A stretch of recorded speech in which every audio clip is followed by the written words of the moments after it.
my running back, or get the running back in a head-up position. If I get him in a head-up position like this, he's got two angles to cut from. I'm giving him the option to make the move on me.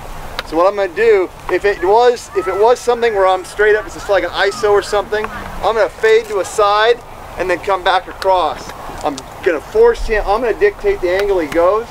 That way I don't have to make the decision. Okay, if I let him come to here in a head-up position and he makes that move, his reaction time, or my reaction time, is too slow. The average reaction time of a human is between 0.3 and 0.7 seconds.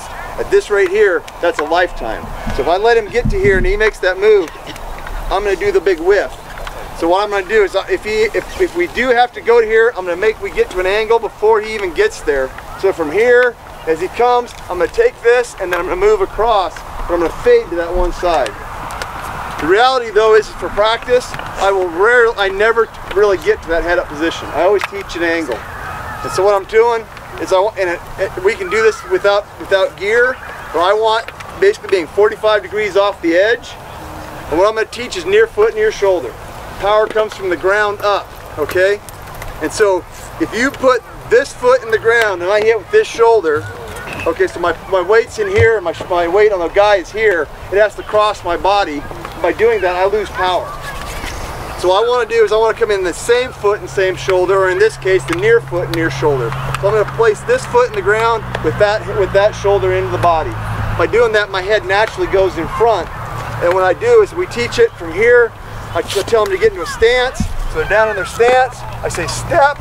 They take that step, and all I want to do is get my foot, I'm telling them to step in front of where the running back is stepping. So from here, I'm down, say step. I take that step. I say wrap. I wrap, and as you see when I do that, my leg naturally follows. When I'm here, that's going to naturally follow, so my legs will naturally run. Okay, and then I lift.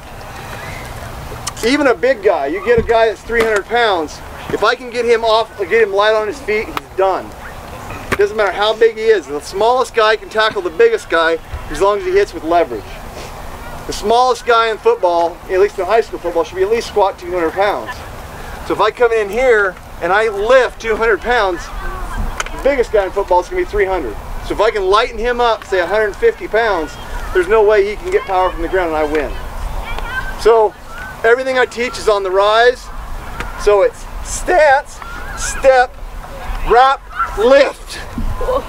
And then what we're doing is we're wrapping and we're lifting. As it goes through, it looks a little more fluid. It's going to look more fluid, so as I come through, we teach it. We're here, all it is step and wrap. And that's all I want to do is pick them up. I mean, obviously you get a guy that's 50 pounds to a kid that's 80 pounds, he's not going to get him off the ground. But if he can lift him 30 pounds, it's going to get him light on his feet and the guy's going to fall down. Okay, so that's all I'm trying to do. And the idea is hitting on the rise. You want that down here, hit. If you're teaching them to lift, to pick them up, what naturally happens when they come through, their feet have to move to do it. You're teaching them the feet moving through. By lifting, I'm hitting on the rise, so we're going to actually make a better tackle. Near foot, near shoulder, naturally puts the head in front. So I don't even have to tell the kid to put his head in front. What I'm going to do is tell the kid, if his head goes back here, it's because he hit the wrong shoulder. So I'm going to tell him to hit the proper shoulder, and that puts the ball in front, or the head in front. So, you know, all the new stuff with all the concussions and all the, I don't even talk about the head. I mean, I don't even want, it's not, I mean, I talk about it as in, don't hit with your head. But when it comes to actually teaching the drill, I'm talking about hitting with this shoulder, putting this foot into the ground, and picking them up. You watch, there's no way, if I come in here with this foot and try to lift with this, I physically cannot pick him off the ground because it's crossing my body. I just physically can't do it. But from here, that's what it is. And CUNA, you guys are like a huge wrestling school. All it is, from here, all it is a single leg takedown. That's all it is. So if you've got a wrestler kid, you just teach single leg takedown. That's all it is. Because it's the same thing. All I want to do is just make sure you teach the right foot and shoulder, because that puts your head out in front. But that's all it does. And then what we do, as far as our tackling drills, we'll come out, you'll see me pre-game or even post like our pre-practice drill, we will do this every single day. And so what we do is we line a cone. I also have like a helmet here and a helmet. These are cones. We line up here. I put another cone right here. And I tell the running back from the cone, we line here. He just goes right to the cone, go. I come through, I make the strike, I lift, and I walk through. I carry him, I set him down, and we go back. What this does by doing this, one, if a kid is diving at the ground to make a tackle, he's out of position. That's not where he's going to need to be. If you're letting kids get to the ground and stuff, that's where you get kids going to get hurt. You're diving, you're lunging, you're doing all these things that aren't necessarily formed, and you're going to get hurt. By doing this, I'm teaching that same deal. I'm picking the kid up. We can speed the drill up. We get in pads where we're actually 100% full go speed. The deal is when I'm picking them up, I'm not hurting them because we're picking them up, and the idea is to carry them. We get into the game. What you'll see is this and that is what you'll see. If you watch the highlight films at BK, what we had a bunch of them where these kids would come underneath, they would lift the kid up and literally put them right on their back. It's because we're taught that they're coming underneath, they're hitting and they're picking up, and then they go down. But in practice, we just pick them up and try to carry them. By doing that, it just emphasizes that hit on the rise, hit on the rise, hit on the rise. So we'll do that drill there, and then what we'll do is we'll do the same thing. What we'll do is have him go back here. And so what I'll do is I'll tell him at this point, I'll have him go, and then I have him cut back. And so as he cuts back, again, it's the exact same spot, but I'm teaching that cutback lane. One of the things that kills me, and what I end up, and I don't take it wrong because I call it optimist, those pursuit angle drills. To me, a pursuit angle drill is great. If this is the line of scrimmage, and the guy's gotten on that side of the line of scrimmage, then take your pursuit angle drill. But everything from the line of scrimmage forward, we attack right to the man. And the reason for that is you'll see even in our one-on-ones in man-to-man coverage, what happens is we get kids coming here and they're so conditioned to come out here and try to get in front of them that we give this cutback. And when you watch the youth games, the junior high games, even the high school games, the biggest plays in football are made on that cutback.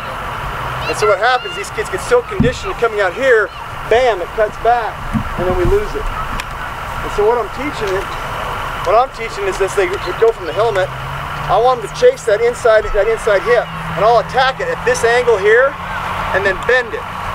Okay, and then as I bend it, he tries to cut back, I light him up. The reality is that the sidelines is our 12th player, and so as he goes out, if he wants to run that way, I'll just chase him right out of bounds.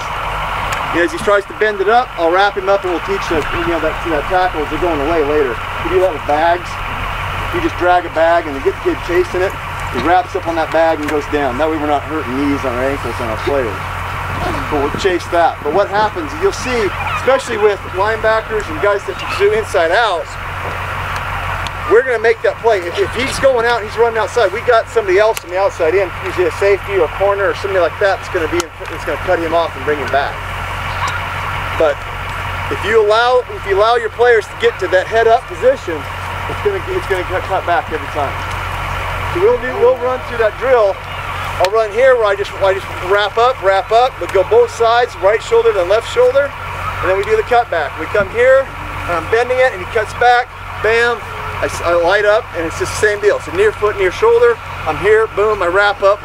Because I'm hit with this shoulder, my head goes across off this side, and we're doing that. Does that make sense? Yeah. Okay. The deal with that is it's taking the head completely out of the game. I got no coach, no mom or no parent or no anybody that's gonna ever say you taught my kid to use your head, and that's why you got a concussion. I'm not doing that. The way I teach football, I don't talk about it. I'm telling them this is exactly what I do. I say near foot, near shoulder, head goes in front. If I do that, it just naturally happens. And that way, as far as the liability type thing goes, I don't even mention it. But as long as you can get the kids teaching near foot to near shoulder, it's everything. I mean, it's the same thing with all your blocking. It's everything. It's being able to use the same foot and shoulder.